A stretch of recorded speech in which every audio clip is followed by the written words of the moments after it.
Fala galera ligada no Pautas e Táticas. Nesse sábado começa o Brasileirão. E ano passado eu brinquei de tentar fazer o prognóstico do campeonato, tentando apostar nos times que brigariam pelo título, por vaga na Libertadores, que ficariam no meio da tabela ou que brigariam para não cair. Então a gente vai se complicar de novo. Mas esse ano, para não ficar tão desorganizado, eu vou separar os 20 times em 3 blocos apenas. Um bloco com os 8 últimos colocados, que são os times candidatos a rebaixamento, mas que também podem beliscar ali vaguinhas na Sul-Americana, se elas passarem das tradicionais 6 vagas, entre o sétimo e o 12º colocado, por conta de vagas extras, né, que podem vir de campeões da Libertadores, da Copa do Brasil e da própria Sul-Americana. Mas no fim das contas, são os 8 últimos do Brasileirão, na minha opinião, beleza? Um segundo bloco com as 6 equipes que vão ocupar essas 6 vagas subsequentes aos 6 primeiros colocados, ou seja, do sétimo ao 12º, que em tese serão os times da Sula, mas que podem herdar vagas para a Libertadores, como tem acontecido nos últimos anos. No caso ali, entre o sétimo e o nono colocado podem ser esses felizardos. E o bloco dos 6 melhores times da competição, que estarão na Libertadores independente de qualquer coisa. E obviamente daí estarão também os meus candidatos a títulos. Nem todos, mas aqueles que estarão presentes nessa lista com certeza brigarão pelo título, beleza? Então antes de começar aqui a me complicar, antes de começar a te irritar com os meus palpites, eu peço pra você para, por favor, dar like nesse vídeo, se inscrever no canal e compartilhar com os amigos, caso você goste do conteúdo, beleza? Então vamos lá, brigam para não cair. Eu vou começar com 3 times que retornam da Série B neste ano. O Vasco, uma nova SAF, de volta à Série A depois de 2 temporadas na Série B, só subiu inclusive na Bacia das Almas na última rodada, fez muitas contratações, entre elas do vice-artilheiro da Série A, o Pedro Raul, fez um início de temporada animador, conseguindo inclusive derrotar o Flamengo, alcançar as semis do campeonato estadual em segundo, à frente do Flamengo inclusive, acabou eliminado, perdendo os 2 jogos da semifinal para o próprio Flamengo. Na Copa do Brasil, goleou o Trem do Amapá por 4-0 na primeira rodada, na segunda acabou caindo para o ABC nos pênaltis. Assim como o Botafogo no ano passado, apesar de ter se tornado SAF por vir da Série B, eu acho que vai ter como primeira missão chegar a 45 pontos. Então acho que o Vasco aí abre essa briga contra o rebaixamento entre esses 8 últimos, assim como o Bahia, não muito diferente do Vasco, também se tornou SAF, subiu da Série B na última rodada, mas faz o bate-volta, né? Caiu em 2021, subiu em 2022. Campeão estadual nessa temporada, mas eliminado na fase de grupos da Copa do Nordeste, chegando a perder de 6-0 para o Sport, que é um time que está lá na segunda divisão. Na Copa do Brasil avançou até a terceira fase, derrotando Jacuipense por 4-1 e Camboriú por 1-0. Por pertencer ao grupo City, recebeu alguns reforços como o Kaique e o Diego Rosa, que chegaram a ser contratados pelo Manchester City. Mas ainda assim, o início de temporada foi pouco animador e o time também terá como primeiro objetivo chegar a 45 pontos, beleza? O Cruzeiro voou na Série B, líder da Série B, campeão da Série B com muita antecedência, né, a maior antecedência da história, mas houve um desmonte necessário, diga-se, do elenco, que foi campeão da segunda divisão, porém sem uma reposição que também seria necessária à altura do retorno de um clube como o Cruzeiro de volta à Série A, depois de 3 temporadas longe. O Cruzeiro caiu em 2019, só sobe agora, em 2023. Uma das SAFs com maior dificuldade financeira, se não a que tem maior dificuldade para investir em reforços, eliminado na semifinal do Campeonato Mineiro pelo América, né, na fase de classificação não perdeu para o rival Atlético, mas também não venceu, né? Empate por 1-1. Na terceira fase da Copa do Brasil vai jogar diante do Náutico, time da Série C, neste momento. Trocou de técnico após a eliminação no Campeonato Mineiro, saiu o uruguaio Paulo Pesolano e entrou o português Pepa, que ainda é uma incógnita. Teve como seus principais reforços dessa temporada os atacantes Wesley, Nicão e Gilberto. Tem de pensar em permanência antes de qualquer coisa. Eu não citei o Grêmio, que é outro que voltou da Série B agora, mas vamos falar sobre o Grêmio mais tarde, tá? Eu citei esses 3 clubes e também vou citar o meu clube, que é o Botafogo, e que eu também acho que nesse primeiro momento vai brigar aí também para fazer 45 pontos rápido e depois seja o que Deus quiser, tá? Uma previsão aqui bem realista. Já tem um ano de SAF na Série A, mas já deveria estar num estágio um pouco mais avançado de trabalho de time. O técnico Luiz Castro já tem quase um ano de trabalho, ainda parece estar tentando encontrar um padrão de jogo para a equipe, que teve que se remontar 3 vezes ao longo do ano passado, vai ter que se remontar de novo esse ano, pois teve algumas perdas que demoraram a ser repostas, algumas carências inclusive nem foram repostas ainda. Foi eliminado na primeira fase do estadual, precisou jogar a Taça Rio para tentar se classificar para a Copa do Brasil do ano que vem, venceu, mas o desempenho ainda desagrada a torcida, que pede a cabeça do técnico. Alcançou a terceira fase da Copa do Brasil, mas poderia ter caído na primeira, indo buscar um empate no último minuto contra o Sergipe. Depois acabou goleando o Brasiliense por 7-1 na segunda fase, agora vai pegar o Ipiranga de Erechim. Empatou fora de casa na estreia da Sul-Americana contra o Magallanes do Chile, num jogo em que jogou 40 minutos com um jogador a mais. Perdeu o Jefinho, seu principal jogador na temporada passada, tenta repor com o paraguaio Matias Segovia, que ainda não estreou, deve ter também o Diego Hernandes, né, no meio da temporada, enfim. Ano passado o Botafogo vinha da Série B e eu também coloquei entre os times que brigavam para não cair. Tinha que fazer 45 pontos rápido e fosse o que Deus quiser depois para alcançar, depois de alcançar esse primeiro objetivo coletivo. Terminou o campeonato com a esperança de ir para a Libertadores na última rodada, acabou não conseguindo, está jogando a Sul-Americana. Fez uma campanha muito irregular, sendo um dos melhores visitantes e piores mandantes da competição. Acho que nesse ano vai ser mais ou menos por aí também. Pensa em fazer 45 e depois ver o que vai dar. Não tô tão otimista assim com o Botafogo nesse ano, beleza? Santos, mais um clube grande aí, que eu acho que também vai brigar aí para não ser um dos 4 últimos, mas fatalmente será um dos 8 últimos da tabela, na minha opinião, antes do campeonato começar. O Santos, inclusive, está flertando com o rebaixamento já faz alguns anos, né?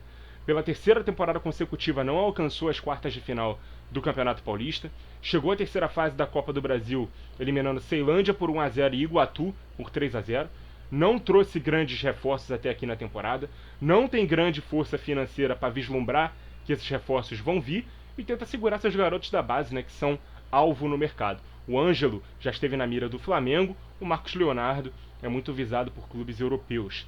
Temporada passada terminou o campeonato na 12ª posição, com 47 pontos. A gente sempre calcula 45 como uma pontuação segura. Os 47 até deram uma folguinha aí para o Santos, mas olha como o Santos terminou o campeonato, sofrendo 5 gols nas últimas 2 partidas.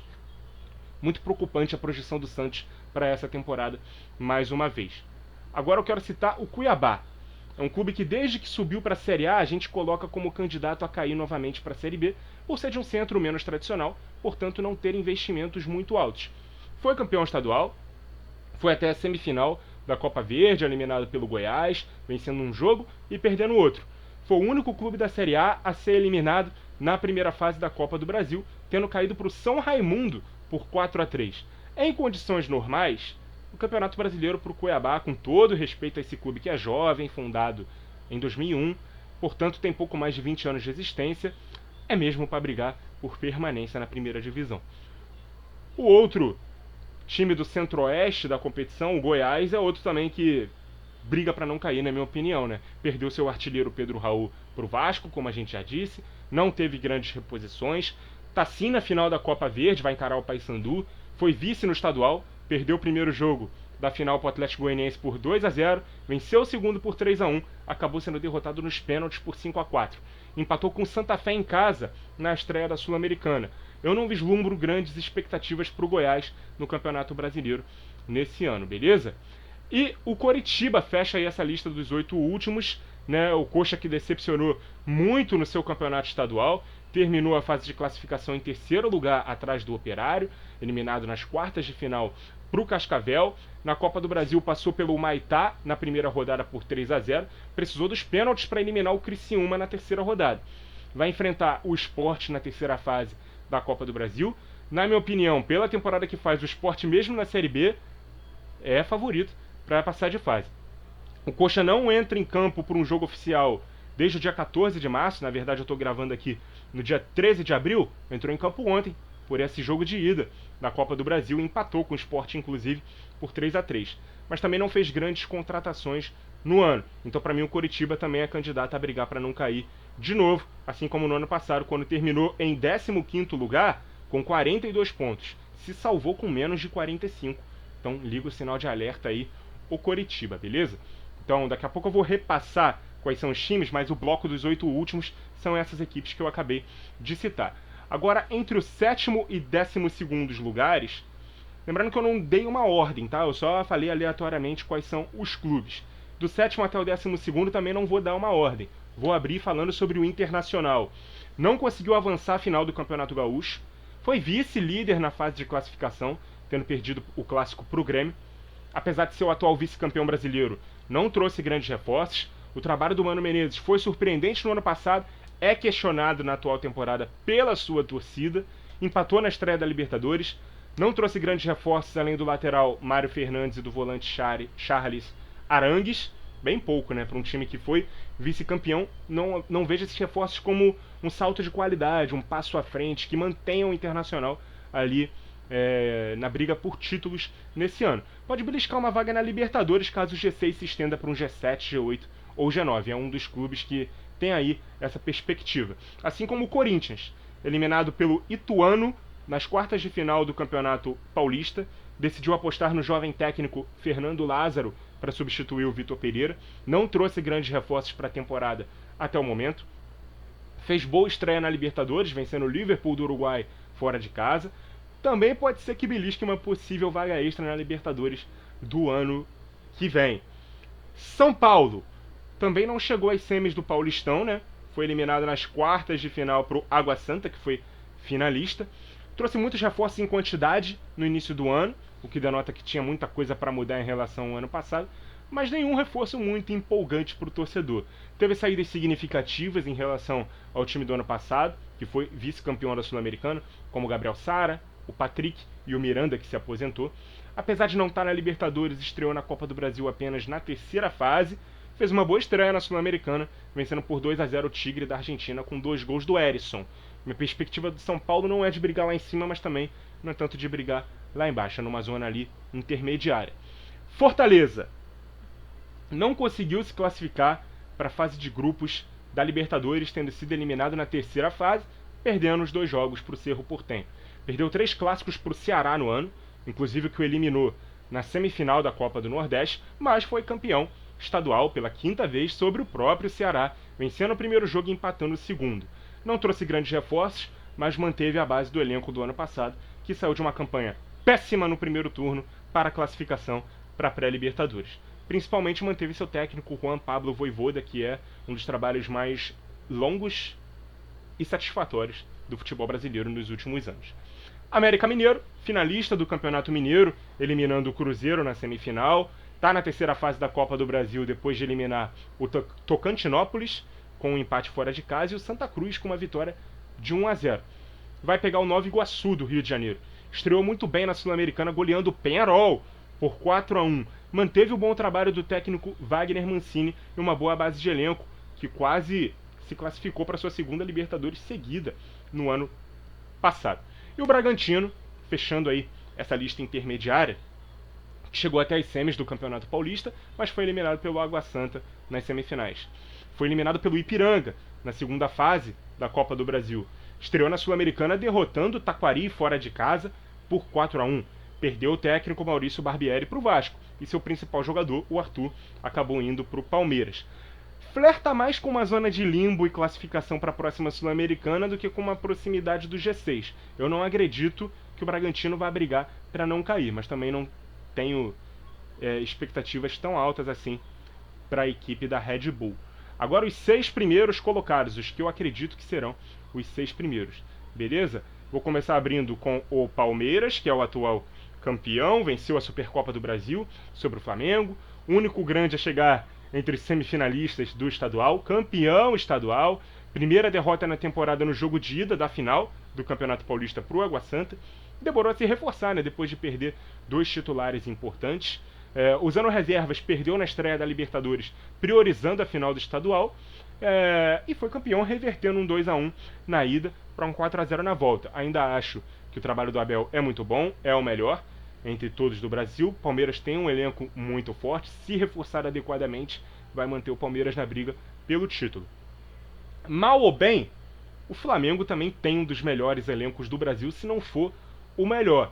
é o atual campeão da Libertadores e da Copa do Brasil, mas não faz nem de longe um grande início de temporada desde que trocou de técnico, né? Saiu o Dorival Júnior, entrou o Vitor Pereira, que já saiu também, porque o Flamengo perdeu a final do estadual. Além de perder também o Mundial de Clubes, eliminado na semifinal, a Supercopa para o próprio Palmeiras e a Recopa para o Independente Del Valle.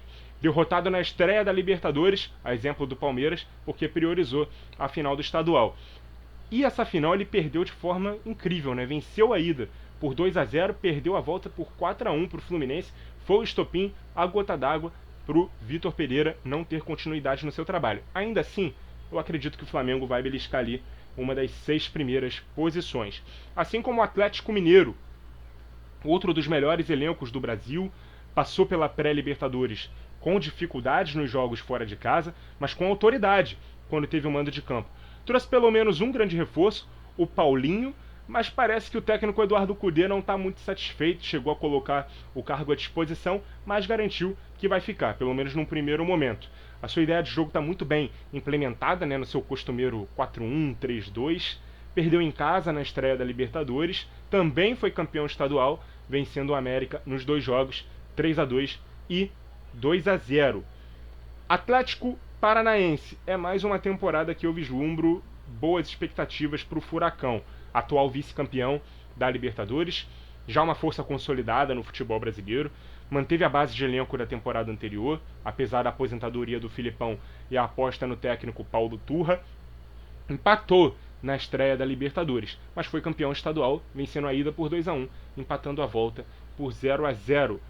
O Fluminense, um dos mais elogiados trabalhos das últimas temporadas, por não ter um dos maiores orçamentos e conseguir um dos melhores desempenhos. A ideia de jogo do Fernando Diniz, muito bem assimilada, fala-se até em seleção brasileira para ele, tem grande desempenho em clássicos, inclusive contra o Flamengo, que é uma força destacada no Rio de Janeiro, campeão estadual com muita autoridade, liderando a primeira fase da competição e revertendo um 0-2 para um 4-1, né, no grande jogo da final. Trouxe um dos maiores reforços da temporada, que é o Marcelo, e venceu fora de casa na estreia da Libertadores. Então o Fluminense tem tudo aí para surpreender. Coloco inclusive como um dos times que briga pelo título nesse ano, beleza? Eu disse que não citei o Grêmio como um dos 8 últimos, mesmo vindo da Série B, contrariando a minha ideia de que todo time que volta da Série B tem que primeiro pensar em permanência na Série A. Eu acho que o Grêmio tem muito potencial para ficar entre os 6 primeiros. Sim, a primeira missão do Grêmio é fazer 45 pontos, assim como qualquer outro clube que venha da primeira divisão. Mas faz um dos melhores inícios de temporada do futebol brasileiro. Foi campeão estadual liderando a primeira fase do Campeonato Gaúcho invicto, venceu o clássico contra o Internacional, trouxe o principal reforço do futebol brasileiro na temporada até então, para mim, que inclusive é o Soares, e ele fez o gol do título, inclusive, do Campeonato Gaúcho, já começou muito bem em número de gols. Tenho ótimas expectativas em relação ao Grêmio no Brasileirão também. Então, para revisar, brigam para não cair, ou pelo menos vão ocupar as últimas posições. As 3 SAFs que subiram, Vasco, Bahia e Cruzeiro, além do Botafogo, Santos, Cuiabá, Goiás e Coritiba. Acho que os 4 últimos saem desses 8. Meio de tabela, zona ali da Sul-Americana, podendo beliscar possíveis vagas extras para Libertadores. Inter, Corinthians, São Paulo, Fortaleza, América Mineiro e Bragantino. E os clubes que estarão na próxima Libertadores, porque serão os 6 primeiros colocados, não necessariamente nessa ordem: Palmeiras, Flamengo, Galo, Furacão, Fluminense e Grêmio. Para tentar me comprometer um pouco mais, quem vai ser o campeão brasileiro? Acho que o favorito ainda é o Palmeiras, né, pela regularidade, por perder muito pouco, pelo elenco forte que tem e pelo trabalho a longo prazo. Quem eu acho que vai cair? Antes do campeonato começar, eu apostaria em Bahia, Coritiba, Goiás e Cuiabá. Essa é a hora que as torcidas desses clubes vão começar a me xingar, dar dislike no vídeo e comentar coisa feia aqui embaixo, né? Mas, cara, isso aqui é só uma brincadeira, né? Só um palpite. As torcidas dos outros clubes, se não estiverem satisfeitos também, a gente pode abrir um debate nos comentários, mas é claro, ressaltando que isso é um exercício, né? Um prognóstico, uma brincadeira de palpite, de chute, não é uma torcida. Se fosse uma torcida, obviamente eu colocaria o Botafogo lá no topo, mas eu estou sendo realista com o que cada clube produziu na temporada até aqui e com o que eu acho que cada equipe tem de potencial de evolução. Então, quero convidar vocês a deixarem também os seus palpites nos comentários. Quem vão ser os 6 primeiros, quem vai ocupar ali as 6 posições de meio de tabela e quem serão os 8 últimos colocados que vão brigar para não cair. Muito obrigado a você que acompanhou o vídeo até aqui. Continue ligado no Pautas e Táticas e até a próxima!